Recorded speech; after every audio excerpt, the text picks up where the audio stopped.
이라는 제목으로 은혜의 말씀 날도 우리에게 큰 은혜 있기를 바랍니다. 오늘도 우리에게 우리 각자에게 들어야 될 하나님의 음성이 들려지는 또 그 음성 듣고 오늘도 하나님 앞에 중보에 손을 드는 복된 시간이 되기를 바랍니다. 자, 오늘 도피성 제도입니다. 도피성. 근데 우리 성경 어제 본문에 자 마지막 20장 51절 끝에 보면 이에 땅 나눈 일을 마쳤더라. 예, 분배가 끝났죠. 자, 우리가 12장에 전쟁이 그쳤더라 했어요. 12장까지가 정복 전쟁이었고 어제 본문 19장 51절에 땅 나누는 일을 마쳤더라 하고 분배가 끝납니다. 그러면 결국은 이제 여호수아서 거의 마친 거죠. 이제 전쟁 정복했고 땅을 이제 12지파에 다 나눴습니다. 근데 이제 오늘은 그 땅 분배의 부칙들이죠. 오늘 도피성 제도를 말씀하시는데 제가 제목을 피할 것을 예비하시는 하나님이란 제목으로 말씀을 좀 나누면서 정말 우리 시대에 피할 것이 어딘가 좀 깊은 은혜를 우리가 누리기를 바랍니다. 요즘 우리가 살아가는 세상은 예측할 수 없는 사고와 실수와 그리고 의도치 않는 비극으로 가득 찬 세상입니다. 연일 사고 소식을 봅니다. 산업 현장에서 또 재해로 인하여서 여러 가지 정말 위험에 노출된 오늘 현대의 삶을 보게 됩니다. 때로는 그런 위협 앞에 감당하기 어려운 많은 사람들의 모습을 우리가 볼 수 있습니다. 근데 그러고 보면 우리가 인간의 역사를 굉장히 아름답게 미화하고 뭔가 유토피아를 꿈꾸지만은 늘 죄의 역사라는 것. 인류 역사는 변함없이 죄의 역사요. 그 죄는 늘 우리에게 가져다 주는 죄의 결과는 폭력, 복수, 불의, 뭐 이런 죄의 열매들을 우리가 사실은 늘 목격하고 살아가고 있습니다. 오늘 구약 시대 이스라엘 백성 때에도 그러했습니다. 특히 의도치 않은 살인 사건이 발생했을 때 피해자의 가족은 피해 보복자가 되어서 가해자를 쫓아 죽이는 것이 당시의 관습이었습니다. 여러분 고대 이 중동 지역에는 보복 개념이 너무너무 강했어요. 근데 그 보복 개념이 지금도 여러분 중동에 흐르는 그 피해요. 피해 보복 개념. 여러분 지금 뭐 이스라엘과 그 늘 이 아랍 사람들과의 복수의 열전이죠. 그 긴 역사 속에 보면 따지면 반드시 본인이 받은 만큼 대갚아줘야 되는 이런 보복의 역사죠. 사실 중동 지역에는 이런 부분은 지금도 끊임없어요. 여러분 왜 이렇게 중동에 테러가 많죠? 다 그런 복수입니다. 우리가 당한 만큼 너희도 당해야 돼. 이 보복자라는 표현인데요. 참 이 복수 문화가 그래서 뭐 아주 개인으로 가문으로 보면 명예살인도 서슴지 않냐고 이 중동 지역이 이런 눈에는 눈, 이에는 이 사실 어떻게 보면 이런 보복의 역사거든요. 근데 여러분 가해자가 아무리 고의가 아니었더라도 그는 보복의 위협에 시달려 했어요. 언제 죽을지 몰라. 언제 사람이 와서 나를 죽일지 몰라. 내가 실수로 어떤 사람의 피해를 끼쳤다 하더라도 그 일에 다시 내가 언제든지 당할 수 있다는 이런 위협에 시달리는 그런 시대가 오늘 이 고대 근동의 일이었다는 것이 이스라엘 백성들에게도 이런 일이 있었습니다. 근데 오늘 이 본문을 읽어보면 여러분 이러한 절망의 상황 속에서 하나님께서 친히 마련해서 특별한 안정장치에 대한 기록입니다. 안전장치의 기록. 하나님께서는 자신의 백성들이 멸망당하거나 좌절하는 것을 원치 않으시고 그들을 위하여 피난처를 마련해 주셨습니다. 즉 오늘 하나님이 마련하신 이 피할 곳, 즉 도피성의 의미를 살펴보고 오늘날도 여전히 여러분 이게 옛날 이야기로 그냥 들을 게 아니라 우리도 여전히 죄와 위협과 또 위협 속에 살고 있는 우리에게 어떤 진정한 영적 위로와 또 교훈을 주는지 살펴보기를 원합니다. 자, 하나님께서 이제 도피성을 지정하라고 말씀합니다. 근데 여러분 도피성 제도는 새롭지 않아요, 그죠? 민수기 35장 때 한번 나왔어요, 그죠? 그리고 신명기에도 나왔어요. 그래서 사실 어떻게 보면 이런 거예요. 그때 이미 말씀하셨는데 이제 여호수아가 땅을 정복하고 분배하고 실행하는 것이지 말씀은 이미 민수기 35장에도 나오고 신명기에도 나오는 말씀입니다. 그러니까 이제 땅을 정복하고 분배해서 실행하라. 이제 도피성을 만들라고 말씀하신 것이죠. 자, 1절 볼까요? 1절. 여호와께서 여호수아에게 말씀하여 이르시되 2절. 이스라엘 자손의 말에 이르기를 내가 모세를 통해 너에게 말한 도피성들을 너를 위하여 정하여. 자, 도피성을 정하라고 말씀하고 있습니다. 지금 하나님의 명령, 이 도피성 제도는 단순히 사람의 필요에 의해서 생긴 것이 아니라 하나님의 직접적인 명령에 의해서 만들어진 것입니다. 사실 이 도피성 제도는 결국 하나님이 인간의 생명을 얼마나 중요하게 여기시는지, 하나님의 생명의 존중, 하나님께서 인간의 생명을 얼마나 소중하게 생각하시는지를 볼 수, 하나님의 자비하심을 볼 수 있죠. 또 실수로 인해서 생긴 여러 가지 어려운 일, 이 불행한 일을 관리하고 구원하기를 원하십니다. 근데 여러분, 도피성을 왜 만든 거예요? 분명히 사람을 죽였으면 어떻게 되죠? 당연히 죽임을 당해야 돼요. 그렇죠. 사람을 살인했으면 자신도 죽어야 되는 이런 시대에 살아가고 있는데, 문제는 고의가 아니라 사람을 실수로 죽일 수 있는 일들, 사람을 실수로 다치게 할 수도 있고 죽일 수도 있죠. 성경에 예가 나오죠. 민수기에 보면 도끼에 나무를 패다가 도끼가 날이 빠져서 상대방이 딱 도끼의 날을 맞고 죽을 수 있잖아요. 그렇죠? 의도치 않은 살인이죠, 사실. 그럴 경우 하나님께서 그 의도치 않은 살인한 자를 보호하기 위해서 도피성 제도를 만들었습니다. 자, 3절에 볼까요? 3절 같이 3절 읽어봅니다. 시작. 부지 중에 실수로 사람을 죽인 자를 그리로 도망하게 하라. 이는 너희를 위해 피해 보복자를 피할 것이니라. 아멘. 도피성 제도 가장 잘 설명이 3절입니다. 부지 중에 사람을 죽인 자. 그죠? 고의적으로 죽인 것이 아니죠. 그런데 이미 사람은 죽었잖아요. 결과는 고의는 아니지만 사람은 죽었어요. 그러면 보복을 얼마든지 당할 수 있지요. 그때 그 보복을 피하여 보호하기 위해서 만든 장소가 바로 도피성입니다. 자, 여기서 여러분, 도피성은 그냥 아무나 살인한 자를 용서하는 것이 아닙니다.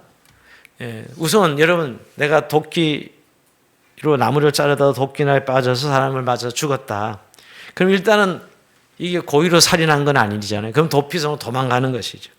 자, 도피성에 도착하면 장로들에게 설명해야 돼요. 어떤 일로 내가 도피성에 왔는지. 자, 4절 한번 보겠습니다. 4절 한번 같이 읽어볼까요? 시작.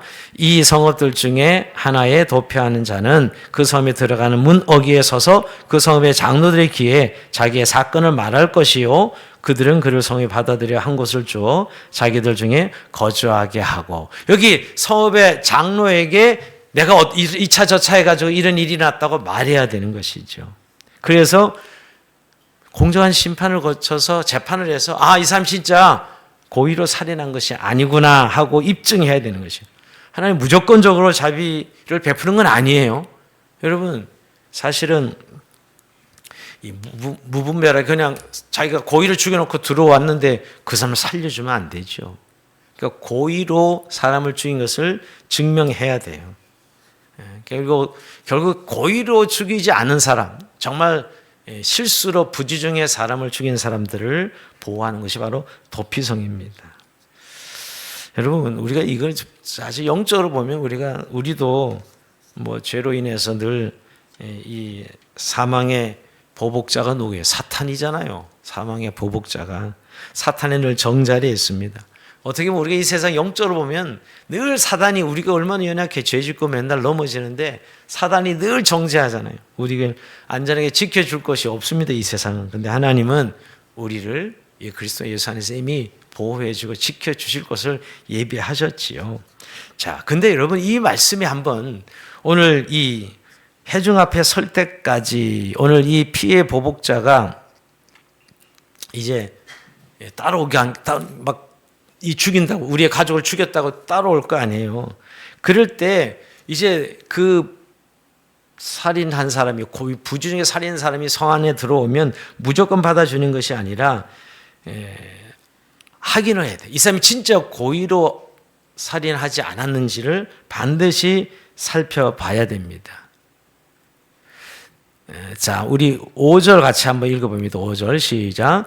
피해 보복자가 그의 뒤를 따라온다 할지라도 그들은 그 살인자를 그의 손에 내주지 말지니 이는 본래 미워함이 없이 부주중에 그의 이웃을 죽였습니다. 자, 6절 이어 읽습니다. 그 살인자는 회중 앞에 서서 재판을 받기까지 또는 그 당시 대제사장 죽기까지 그 섬에 거주하다가 그의 그 살인자는 그 성읍 곧 자기가 도망해 나온 자기 성읍 자기 집으로 돌아갈지니라 하시니라. 아멘. 좀 절차가 있는데 결국은 자, 먼저 도피성에 피신한 자는 임시적인 안전을 얻은 거예요. 우선 재판이 있어야 돼. 진짜 이 사람이 살인자가 아니라는 것은 증명이 돼야 됩니다. 여기 해중이라는 것은 이스라엘의 지도자들 구성된 사법기관을 말하는 것입니다. 그래서 사실 도피성 도망갔잖아요. 그럼 임시로 거주한 거 다시 도피성에 나와서 재판을 받게 합니다. 이 사람이 진짜 살인한 자가 아니라는 것을 재판상으로 증명이 돼야 돼요. 고의적인 살인자인지 아니면 부지중 실수로 사람을 죽였는지 최종적으로 확정하기 위함이죠. 그래서 고의적 살인자로 판명되면 바로 보호받지 못하고 바로 밖에 나가서 결국 죽임을 당하는 거예요. 판결이 만약에 이거 고의적인 살인이다 이러면 결국 사형에 처해지죠. 근데 실수로 인하여 살인자로 판명되면 다시 도피성으로 들어가게 해주는 거예요. 그러니까 여러분 무조건 도피성에 들어오면 사는 게 아니에요. 우리 자꾸 그렇게 생각하는 분들이 의외로 많더라고요. 판단을 해서 재판을 해서 실수로 죽인 것이 인정이 될 때 도피성에 들어오게 합니다. 자, 이제 재판 결과 실수로 판명된 살인자는 오늘 이 6절에 보면 뭐라고요? 그 당시 제사장 죽기까지 그 성읍에 거주하다가 이것도 여러분 잘 이해가 안 돼요. 6절에 죽기까지 거주해야 돼요. 그러니까 이 대제사장이 뭔데 대제사장이 죽어야 자유 몸이 된다 이 말이에요. 그러니까 이 대제사장의 죽음은 속죄의 의미가 있는 거예요. 속죄의 의미, 속죄의 상징인 것이죠. 사실 대제사장은 이스라엘 전체의 죄를 대신 속죄하는 역할을 수행하기 때문에 그의 죽음은 온 땅의 새로운 시작과 용서를 가져오는 사건으로 여겨지는 것입니다. 그러니까 대제사장이 죽으면 마치 자신의 죄가 용서되어 살인자가 죄책감의 보복의 위협에서 벗어날 수 있는 그런 완성의 의미가 있는 거예요. 그러니까 제사장이 죽기를 기다리겠어요. 제가 이걸 묵상하면서 그 살인자 이제 거의 부지중에 살인해서 들어갔는데 계속 도피성 안에서만 살아야 되잖아요. 사실 감옥은 아니래도 어쨌든 목숨은 죽음은 면했지만 얼마나 힘들어요. 그래서 어떻게 생각해요? 빨리 대전이 죽었으면 좋겠다. 그래 기도하지 않았겠나? 누굴 죽기를 기다리는 사람들이 바로 이 죄수들이죠. 어떻게 보면 부지중에 살인한 것도 여러분 죄는 죄죠, 여러분. 우리가 가실치사라고 하잖아요. 가실치사죄라고 해요. 지금도 죄가 없는 건 아니죠, 여러분. 실수로 사람을 죽였다 그래서. 그러니까 오늘 이런 부분에 있어서 대제사장이 죽어야 결국 그가 자유의 몸은 돼요. 이건 뭐죠, 결국? 결국 예수님의 예표 사건이에요. 이 귀는 궁극적으로 영원한 대제사장이 예수님을 예표하는 것입니다. 우리의 죄를 대속하시기 위해 십자가에 죽으신 예수 그리스도의 희생으로 인하여서 우리가 죄와 사망의 법적인 정죄에서 완전히 해방되는 것을 예표하는 사건이죠. 그러니까 도피성이 계속 강조되는 건 이게 뭐예요? 다 복음이 다 예수님이 강조되는 것이. 구약 시대도 결국 여러분 율법 같지만 앞으로 예수님이 이 도피성 우리의 사망에 위협해 있는 우리들이 어떻게 보면 죽기만을 기다리고 있는데 대제사장이 죽으면 이 자유를 얻었듯이 예수님이 십자가에 죽으시고 부활하셔서 우리에게 자유를 주신 이와 동일한 사건인 것을 말씀하고 있는 것이죠. 그래서 여러분 대제사장이 죽으면 그 살인자는 이제 도망해서 자기 나온 그 집으로 돌아갑니다. 즉 대제사장이 죽고 나면 실수로 살인한 자는 완전히 사면이 되어서 피해 보복으로부터 자유로워지고 고향으로 정상적인 삶을 회복하게 됩니다. 참 여기서 여러분 결국 이 하나님의 은혜가 얼마나 큰 것인가를 보여주죠. 하나님의 자비가 결국은 집에 돌아가게 하는 데까지가 목표예요. 그냥 도피성에서 감옥 아니에요. 어떻게 보면 가족과 떨어지고 그냥 고안에서 지내게 됐는데 대제사장이 죽으면 자기 집으로 돌아가는 새로운 삶을 다시 시작할 수 있는 기회를 주는 것이지요. 그러면서 여러분 도피성은 아주 공정하게 절차에 따라 운영되었어요. 사람이 우선 도피하잖아요. 도망할 자격이 있는 사람들 고의로 죽이지 않고 부지중에 살인자는 도망을 갑니다. 근데 여러분 도피성은 도로가 잘 닦여져 있어요. 그래서 여러분 칼 지금 도끼 들고 따라오는데 보복자가 그 손에 안 죽기 위해서 길을 표지판을 크게 만들어 놓고 길을 잘 닦아 놨습니다. 그러고 보면 여러분 생명을 구하는 하나님의 은혜의 문이 항상 열려 있는 거죠. 억울한 죽음이 없도록 도피성을 열어놓는 거죠. 그 다음에 심사하죠. 임시 거주합니다.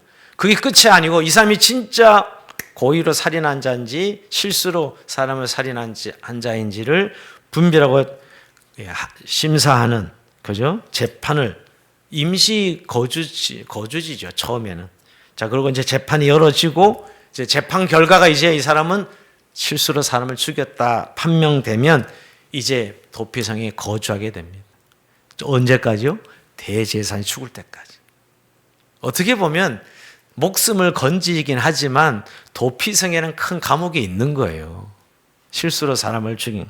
그러니까 사람을 하나님께서 실수로 죽인 사람은 복수를 받지 않도록 하게 한 건 사실이지만 적어도 그 완충지대를 만들어 놓은 거죠. 피해 보복이 일어나지 않도록 그 사회 공동체에 그러니까 하나님의 어떤 생명 존중에 대한 하나님의 자비와 하나님의 공의가 적절히 지금 균형 있게 나타난 제도가 바로 도피성 제도입니다.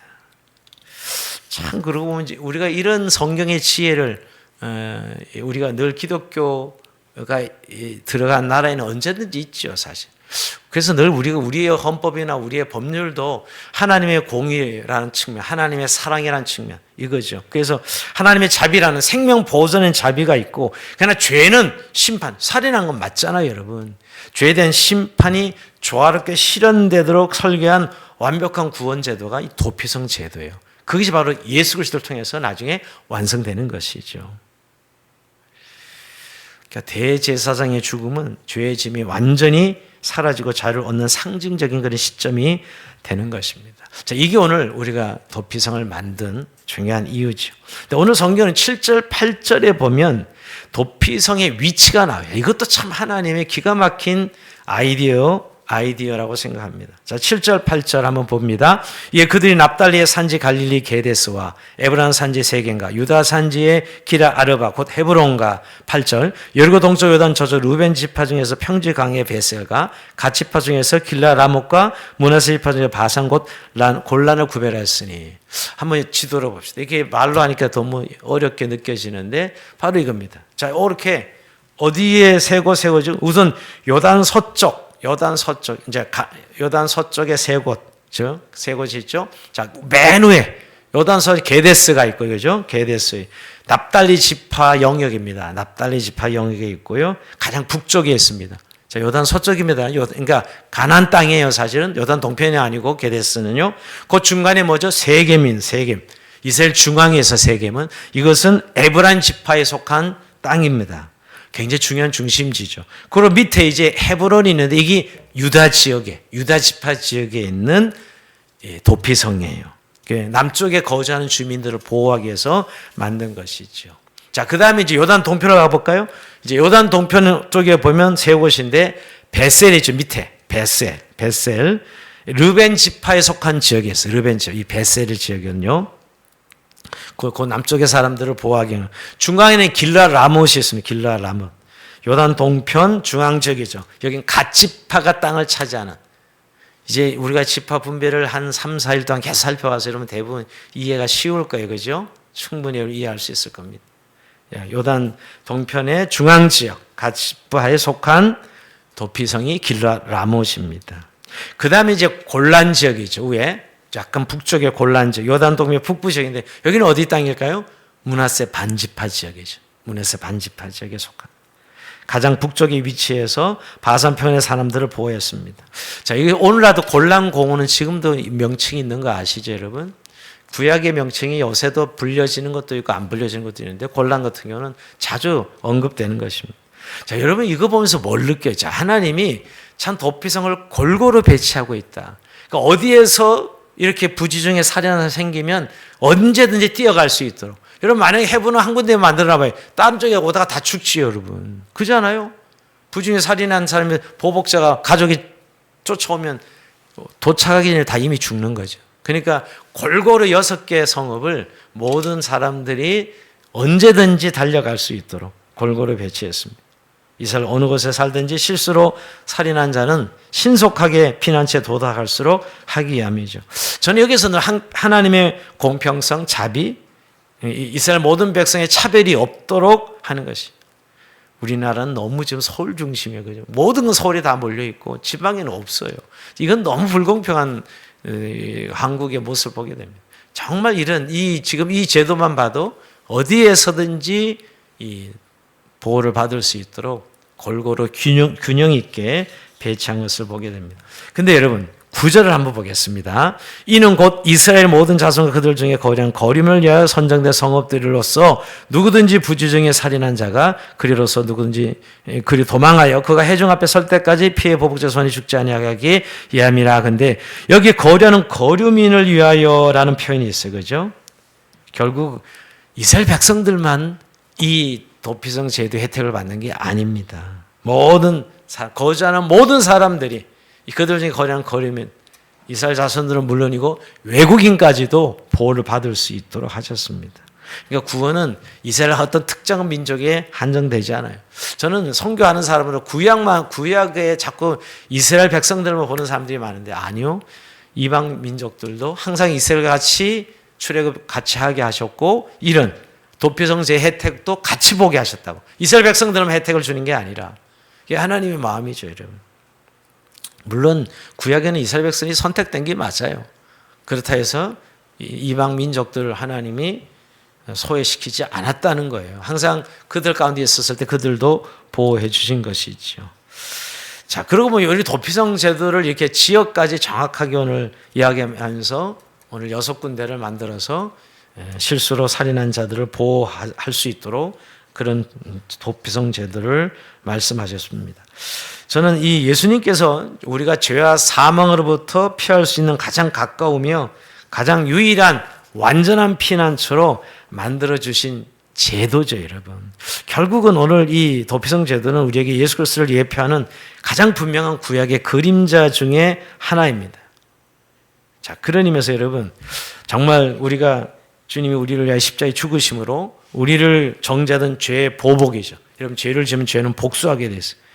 그 죄의 보복을 즉 곧 사망 것을 깨뜨리셨고 우리가 영원한 생명을 얻어서 자유롭게 살 수 있는 길을 열어주신 것입니다. 그러니까 구약의 도피성은 모든 사람이 열려 있었듯이 예수를 통한 모든 구원의 문도 세상 사람들에게 활짝 열어주시는 그런 의미를 예표하고 있는 것이에요. 이 도피성 제도가.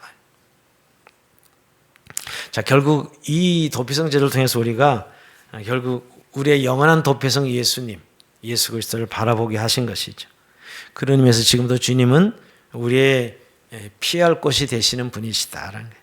여러분, 예수님은 실수로 사람을 죽인 자를 살리려 세워준 도피성처럼 죄의 보복으로부터 우리를 살리시기 위해서 이 땅에 오셨어요. 우리가 성탄절 예수님 오신 이유는 우리를 죄로 인하여 우리가 죄의 보복을 당하는, 즉 죄의 보복이 뭐죠? 사망이죠.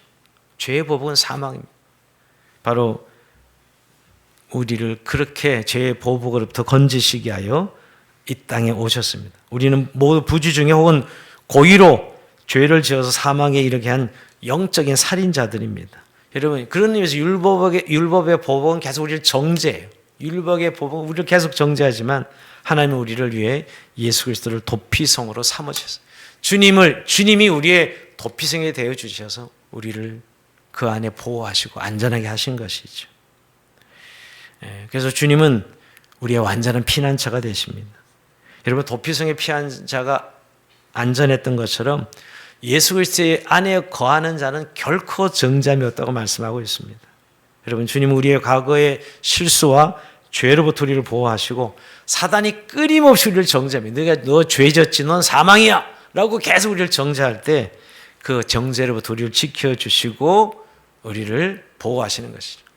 여러분, 사단의 정죄 아래 있는 우리들을 온전히 안전하게 피할 곳으로 우리를 보호해 주신 분이 바로 예수님이라는 사실입니다. 그래서 우리가 죽지 않도록 우리에게 영생을 얻도록 하신 분이죠. 근데 여러분, 우리가 주님에서 완전한 자유를 얻었다는 사실을 도피성 제도에서 다시 한번 말씀하시는 것은 대제사장의 죽음을 통해서 우리가 더 분명히 선명히 말씀하고 있습니다. 도피성에 있던 자가 대제사장이 죽어야 자유를 얻잖아요. 우리의 영원한 대제사장 예수님께서 십자가의 단번에 죽으심으로 영원히 우리의 모든 죄값을 지불하셨다는 것이에요. 예수님의 죽음은 우리의 죄와 속박으로부터 완전한 해방, 완전한 자유를 주신 것이죠. 그래서 여러분 늘 하나님은 우리의 피난처라고 수많은 시편 기자들이 이렇게 노래해서 하나님 우리의 피난처이십니다. 환난 날에 만날 큰 도움이 되십니다라고 말씀하고 있죠. 그래서 여러분 우리가 늘 죄에 대한 죄책감이나 우리 어떤 사단의 정자리에 있을 때 우리 늘 기억해야 돼요. 우리의 완벽한 피난처가 되신 예수 그리스도. 그리스도 안에는 결코 정잠이 없는 완전한 피난처를 생각해야 되는 것이죠. 여러분 오늘 우리가 살아가는 세상은 여전히 영적인 위험으로 가득합니다. 뭐가 위험해요? 여러분 위험한 거 물건 사고 나는 거 위험하고 하는데 근본적으로 죄의 유혹 이거 얼마나 위험한 세상에 살아가고 있는지 아세요? 죄의 유혹. 어제도 사회권 공부하면서 우리가 참 세상 살아가는데 늘 우리가 우리를 시험으로서 건져달라고 늘 주기도문에 나와 있고 그냥 다 이 유혹의 지뢰밭을 늘 가고 있어요. 그렇지 않아요, 여러분? 사단이 다 걸고서 우리의 어떤 돈 문제나 우리의 어떤 육체의 본능이나 이걸 다 걸어놓고 지금 유혹의 지뢰밭을 걷고 있는데 별로 나는 괜찮다 이렇게 생각하고 살아가는 거죠. 뭐가 괜찮아요? 죄의 유혹이 얼마나 가득 찬 세상인지. 그리고 조금 우리가 늘 살아가면서 늘 염려하고 걱정하게 됐어요. 얼마나 걱정이 많은지요. 돈이 없어 걱정하고 또 애들이 어떻게 될까 걱정하고 그런 걱정과 염려가 있습니다. 그리고 여러분 우리 가슴 속에 늘 어떤 일이 발생하면 자꾸 좌절하고 절망하고 낙담하는 것이죠. 이게 늘 따라다니는 우리 인생이에요. 유혹의 지뢰밭, 걱정과 근심의 어떤 삶, 또 우리 마음의 좌절과 절망의 낙담의 이런 세상을 우리가 늘 살아가고 있다고요. 여러분, 근데 여러분 우리가 이런 세상을 살아가면서 우리가 늘 기억해야 됩니다. 우리의 살 길은 여러분 부지 중에 살인한 자가 보복자가 달려올 때 그냥 도피성을 달려가잖아요. 그래야 사니까 여러분 살아남을 수 있는 길은. 그러니까 오늘 이런 우리의 삶의 구조 아래서 우리가 늘 예수 그리스도 우리의 완전한 피난처이신 우리의 도피성에서 예수님께로 달려가야 되는데 여러분 이게 참 우리가 잘 믿음으로 고백하지 못하고 달려가지 못할 때가 많습니다.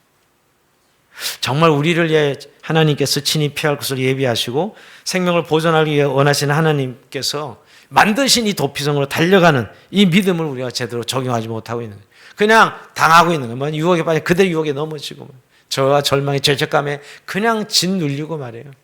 이런 시간을 보내고 있지 않냐 말이에요. 옛날에 죄 지은 사람이 명동 성당에 들어가면 그냥 안전하게 보호받는다 이런 이야기 있었는데 교회는 그런 것은 아닙니다. 사실은 그건 잘못 이해하고 있는 건데 캐톨릭은 약간 그런 요소들이 옛날 사운드 오브 뮤직의 영화를 봐도 이렇게 위험을 만난 사람들 숨겨주고 이런 성당 안에 보면 그러죠. 근데 여러분 우리 그런 거 보면 정말 안전한 피난처 보호처가 참 중요하구나 생각하는데 정말 여러분 오늘 우리가 살아가는 영적인 보면 우리가 날마다 이 유혹의 지뢰밭을 건너고 늘 걱정과 염려의 삶을 살아가는데 우리의 완전한 피난처시고 우리의 도피정 되시는 예수님 안에 우리가 늘 거하고 달려가야 되겠다는 이런 생각을 하지 못하고 당할 때가 얼마나 많냐는 거예요.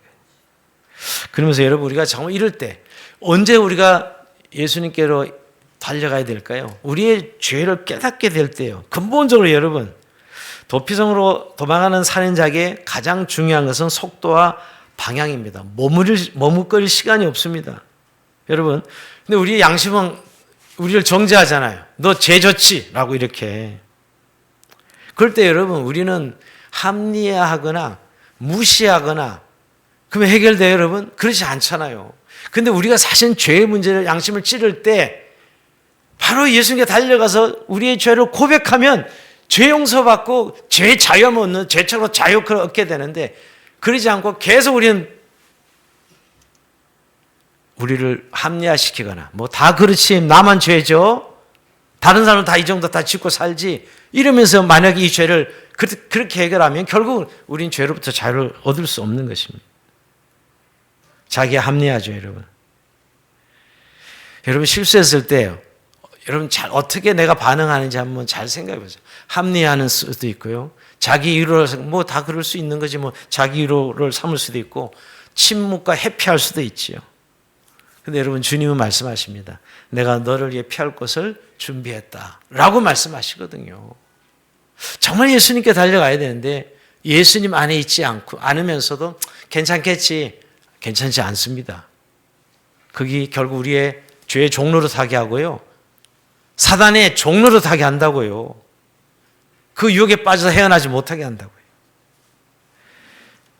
여러분 십자가가 우리의 도피성이에요. 늘 십자가로 달려가야 되는 십자가 붙들면 여러분 오늘 제단불을 잡으면 죽일 수 없죠 여러분. 그래도 죽은 사람이 있지만 구약에 보면 제단불을 예수님의 십자가 앞에 우리가 나가면 그는 우리의 죄를 모두 용서하시는 분이거든요. 여러분 정말 우리가 그렇게 믿음으로 주님의 이 완전한 도피성 여러분 그건 우리의 매일 회개의 삶을 통해서 주의 보혈 아래 안전하게 거하는 것이 우리가 피난처로 달려가는 첫 번째 방법이라는 것이 바로 예수 그리스도로 달려가는 거예요. 여러분 도피성은 멀리 있지 않습니다. 십자가는 지금 바로 우리 앞에 열려져 있어요. 그러니까 마귀가 속지 마셔야 돼요. 그 유혹에 우리가 끌려다니지 말아야 되는 거죠. 바로 즉각적으로 주 예수 그리스도의 은혜 아래에 거하기만 하면 결코 정잠이 없습니다. 주님이 온전히 보혈의 피를 덮으셔서 우리를 주께서 자유케 하시고 용서하시죠. 근데 이런 우리의 영적인 의미의 도피성의 필요성을 우리가 생각해 본다면 두 번째는 세상 살아가면서 늘 얻는 어려움들, 고통들이 있어요. 이 세상의 폭풍우 속에 있을 때 정말 그 도피성이 뭘까? 어떻게 우리가 보호를 받을 수 있을까? 여러분 성읍 밖으로 나가는 것은 피해 보복자에게 노출된 걸 의미합니다. 우리가 정말 예수님 도피성 안에 온전히 거하는 건 뭘까요? 말씀과 기도에 담을 쌓고 있어야 돼요. 말씀과 기도에 담을 쌓아야 돼요. 즉 말씀과 기도는 울타리에 머물러야 돼요. 제가 성경 읽기 이렇게 강조하는 이유가 있다면 여러분 설교는 그냥 일주일에 한 번 듣고 잠깐 기억에 남다가 여러분 돌아가면 다 잊어버립니다. 설교지만 물어보면 기억하는 사람은 거의 없더라고요 여러분. 근데 여러분 매 순간 우리가 말씀을 읽는다는 건 하나님 말씀이신데 말씀이 내 입술로부터 지금 선포되고 있잖아요. 이게 바로 피해 보복자들부터 우리를 지켜주시는 행위예요. 말씀과 기도 안에 거하는 것이죠. 계속 우리 안에 여러분 현실로부터 보이는 현실이 우리에게 반응이 옵니다. 근심이라는 반응, 염려라는 반응, 또 어떻게 해야 되지? 좌절이라는 반응. 그때마다 말씀과 기도가 딱 담을 쌓아야 되냐. 기도가 여러분 선포되고 있어야 되잖아요. 매일 큐티를 통해 주의 음성을 듣고 또 성경을 읽음으로 하나님 말씀이 내 삶에 선포돼서 얻은 것들이 떠나가기도 이런 역사들 말이에요. 이런 믿음의 실제가 없으면 아무 소용이 없어요. 그냥 교회 주일날 한 번 와서 그냥 뭐 설교 한 번 듣고 가는 것이 신앙생활 아니잖아요. 그래도 여러분 우리가 나눠보면 막 이런 어려움 저런 어려움 막 이야기하는데 중요한 그거는 현실이에요. 맞아요. 근데 그 현실 지금 내가 어떻게 보호를 받고 있냐고요. 말씀과 기도의 울타리를 쳐서 보호를 받아야 될 거 아닙니까? 평가를 누려야 되잖아요. 근데 그냥 당할 때 다 당하고 지나갔어 이미. 계속 당하는 삶을 살면 안 되죠. 여러분 피해의 보복자로부터 주님이 온전하게 우리의 불안이나 염려나 걱정과 근심 말씀과 기도의 울타리를 쳤을 때 주님이 우리를 완전하게 평강 주신 줄 믿습니다. 샬롬을 주시는 분이에요. 이런 분들 많은 것 같아요. 어릴 때부터 너무 고생하고 걱정하고 염려하는 게 아주 삶의 습관이 돼가지고 오히려 평강 누리면 이상해. 오히려 걱정해야지 정상이야 보면. 들어보면 인상 쓰면서 맨날 내천자 그리면서 걱정하고 염려하고 이게 인생이라고. 뭐 인생은 고해지 하면서 말이에요. 맞아요. 현실은 그렇습니다. 인생 산다는 정말 전쟁이죠. 그러나 여러분 우리에게 주님은 약속하셨어요. 평강을 샬롬을 약속하셨다고요. 뭘로? 말씀과 기도로 담을 쳐서 우리를 온전하게 샬롬을 누릴 수 있도록 해주신 분이 주님이십니다. 평강을 누리도록 여러분. 늘 걱정 고생하는 게 우리 인생이 아닙니다. 그 마귀에게 속는 거예요. 그러니까 우리가 구원은 받았다고 생각하고 구원은 받았는데 삶은 맨날 마귀의 지배 아래 죄의 종로를 타고 마귀의 종로를 하는 거예요. 무슨 예수 믿는 의미가 뭐가 있어요? 삶은 맨날 그렇게 살면서. 오늘 주님은 우리에게 내가 너희의 피할 길을 예비했고 너를 안전하게 말씀과 기도 안에 너의 삶을 내가 평강으로 보호해 주시겠다고 오늘 약속하고 있는 게 바로 이 도피성 제도입니다. 여러분 오늘 이 밤에 정말 내 마음을 들여다보면서 나는 현실에 반응만 하고 있는지, 정말 하나님께서 약속하신 이 도피성 제도를 통해서 말씀과 기도로 담을 울타리를 치기만 하면 하나님께서 우리를 샬롬으로 지켜주신다고 약속한 이 평강을 누리고 사는 삶인지 점검해 보셔야 돼요. 마지막으로 여러분, 오늘 이 도피성 제도는 우리에게 뭘 말씀하시는 겁니까? 예수 그리스도의 복음에 열린 길을 만들라고 말씀하고 있어요. 우리에게 이제 이 도피성으로 가는 길은 넓고 잘 정비되어서 누구든지 쉽게 찾아갈 수도 해야 됩니다. 여러분, 구약에도 도피성 이 길이 얼마나 도로가 제일 잘 난 도로가 이 도피성으로 가는 길이었어요. 그걸 표지판도 크게 만들고 여러분, 누구든지 사고 치면 바로 들어갈 수 있도록 만들어 놓은 제도이거든요. 왜? 생명을 살리는 일이었기 때문입니다. 여러분, 우리가 영원한 도피성인 예수님을 세상에 알리는 복음의 통로가 돼야 돼요. 교회가 뭐냐 말이에요. 사람 살리는 곳이잖아요. 정말 뭐 명동 성당 들어가면서 뭐 일단 체포되는 거 면한다고 사람들이 옛날에 많이 도망갔거든, 그걸로요. 그건 이제 세상의 뭐 감옥이고, 정말 영적인 감옥, 정말 죄로부터 오는 이 사망에부터 건져줄 수 있는 그 통로가 바로 교회, 이 도피성이 되는 것이죠. 복음의 통로가 되어야 되는 것입니다. 복음이 필요한 가족과 이웃에게 정말 예수 그리스도께서 얼마나 완벽하고 가까운 피난처인지를 우리가 선포하고 알려야 돼요. 우리가 그 다리 역할을 해야 되는 것이죠. 우리가 그 도로 역할을 해야죠. 바로 예수님이 도피성으로 들어갈 수 있도록 말이에요. 저 여러분의 삶이 말입니다. 정말 우리를 보면 야, 너를 통해서 내가 도피성 들어갈 수 있어, 이렇게 볼 수 있어야죠, 여러분. 정말 우리 삶의 현장에서 예수님의 사랑을 실천하고 정말 사람들이 언제든 올 수 있는 사랑과 섬김의 다리, 우리의 사랑과 섬김을 통해서 언제든지 이방 사람이 들어올 수 있도록 하는 거 말이에요. 다리 역할이죠, 다리. 우리가 저는 늘 이게 한강이 얼마나 넓어요. 저는 한강 건널 때마다 우리 한강이 1km가 넘습니다. 보통 1000m가 넘어요. 이 도시 수도에 이렇게 큰 강이 있는 나라는 없는 것 같아요. 제가 프랑스 파리 자주 가지만 샌드 강은 또랑이에요. 또랑. 한강에 비하면 또랑. 여기서 저기. 그래서 뭐 저기는 뭐 이리서 그냥 헤엄쳐 막 건너갈, 한강을 헤엄쳐 건너갈 엄두도 못 내죠. 제가 그때마다 이 한강 대교가 가지는 의미, 와, 이거 맨날 건너서 사람이 다리 때문에 왔다 갔다를 쉽게 하고 있는데, 여러분 제가 이걸 생각하면 정말 저쪽에 안전한 도피성, 저기 가면 다 구원받는데 예수 그리스도이죠. 우리가 그 다리 역할을 얼마나 잘하고 있는가. 정말 오늘 도피성 제를 통해서 우리에게 말씀하시는 것입니다. 사랑하는 성도 여러분, 피난처 되신 예수 그리스도, 우리가 이 고백들 하는데 우리가 구원받은 건 물론이고 우리가 다른 사람의 다리가 통로가 되어서 그분들이 그 피난처에서 안식을 누리고 구원을 누리는 그런 삶을 살아가는 저 여러분 삶이 되길 주의 이름으로 축원드립니다. 자, 우리 찬송 부르고 우리 기도의 시간 가집시다.